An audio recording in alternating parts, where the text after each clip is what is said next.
Kalau menurut kalian bangsa dan ras yang paling unggul di muka bumi adalah Amerika? Bukan. Rusia? Bukan juga. Jerman? Inggris? Prancis? Juga bukan. Cina? Apalagi? Bukan guys. Menurut ahli DNA dari Oxford University, Stephen Oppenheimer, pada acara bedah bukunya berjudul Eden in the East, Surga di Timur, bahwa induk peradaban manusia modern bukan berasal dari Mesir, bukan dari Mediterania, dan tidak juga dari Mesopotamia, bukan pula dari Barat apalagi Cina, tetapi peradaban manusia modern justru dari Indonesia. Iya guys, bangsa ini merupakan pewaris tunggal kejayaan bangsa-bangsa besar di masa lalu. Dan agaknya, Profesor Arício Santos dari Brasil pun selaras dengan teori Oppenheimer. Dalam buku Atlantis The Lost Continent Finally Found, ia menyatakan bahwa titik Atlantis itu ada di Sundaland. Jadi guys, kita tidak pantas bersikap kerdil dengan memelihara sindrom inferior akut alias rasa minder terhadap bangsa luar. Kenapa? Karena nenek moyang kita dulu adalah bangsa yang unggul. Nenek moyang bangsa-bangsa. Jelas ya guys? Lantas, kenapa ada sejarawan menyebut bahwa nenek moyang kita itu tidak beradab, bodoh, penyembah berhala? Itu faktor penjajahan atau kolonisasi guys, yakni pembodohan, pengaburan, dan pembengkokan sejarah oleh kaum penjajah. Menurut Juri Lina dalam buku Architect of Deception, Secret of Freemasonry, ada 3 cara melemahkan dan menjajah suatu negeri. Pertama, kaburkan sejarahnya. Kedua, hancurkan bukti-bukti sejarah bangsa itu hingga tidak bisa lagi diteliti dan dibuktikan kebenarannya. 3, putuskan hubungan mereka dengan para leluhur dengan mengatakan bahwa leluhur itu bodoh dan primitif. Guys, sejarah Nusantara ini dibikin oleh kaum penjajah seolah-olah hanya dimulai dari era kemerdekaan atau paling jauh di era Raja-Raja Nusantara dulu versi penjajah. Tahu nggak sih guys, ribuan tahun lalu Nusantara terbagi dalam 3 era loh. Era pertama disebut era Wangsa Keling. Wangsa artinya bangsa, sedang Keling artinya kuat. Jadi Wangsa Keling maksudnya adalah bangsa yang kuat. Konon di era ini, leluhur kita berekspansi hingga Kamboja, Vietnam atau Indochina, Thailand, Burma, Sri Lanka, India, sampai ke Madagaskar. Raja yang terkenal bernama Shailendra. Tulisan yang dipakai adalah huruf Talawa, di mana modelnya menyerupai huruf Mesir kuno dan Israel. Pusat pemerintahan di sekitar Jogja sampai ke wilayah Dieng. Maka ketika Israel mengklaim masih keturunan Moria, maksudnya adalah Gunung Muria di Dieng guys. Dieng artinya penguasa, kemudian bergeser menjadi Dahnyang atau Dayang, artinya juga penguasa. Setelah Wangsa Keling menghilang, di Tenggarai munculnya situs Dieng maupun Candi Borobudur.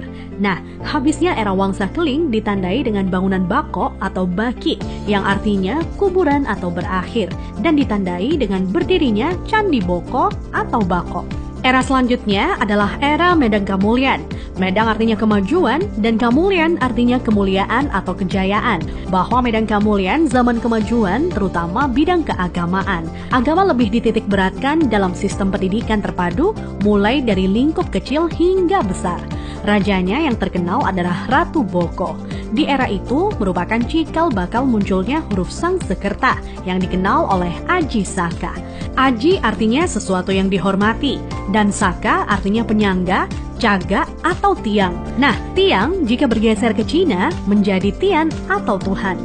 Jadi guys, Aji Saka artinya sesuatu yang dihormati karena Tuhannya, atau segala sesuatu yang mengacu pada Tuhan yang sangat dihormati.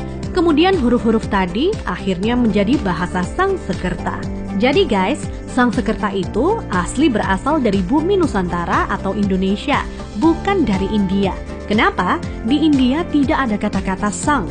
Jika berbasis kata sang, justru lebih dekat ke Cina. Contohnya Chiang Kai-shek, di mana Chiang oleh bangsa Cina dibaca sang. Jadi guys, sang itu berasal dari bahasa asli Indonesia tempo dulu, yakni bahasa Saka. Huruf yang dipakai di era Ratu Boko adalah Sangsekerta. Iya, kerta artinya 4, sedang sang asal kata wangsa atau bangsa. Jadi, Sangsekerta itu 4 bangsa yang meliputi antara lain, pertama, bangsa Qin yang meliputi bangsa Cina sendiri, Vietnam, Laos, dan Kamboja.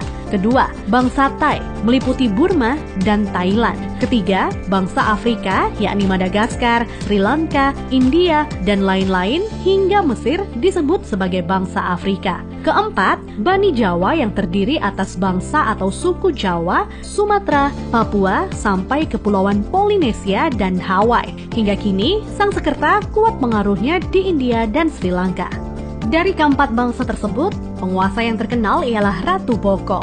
Jika keempat unsur bangsa itu digabungkan, maka timbul istilah Nuswantara atau Nusantara. Nusa artinya pulau, antara artinya jarak, maka makna Nusantara adalah bangsa yang hidup di pulau-pulau yang tersebar dari Kepulauan Polinesia di ujung timur hingga wilayah Madagaskar atau Afrika.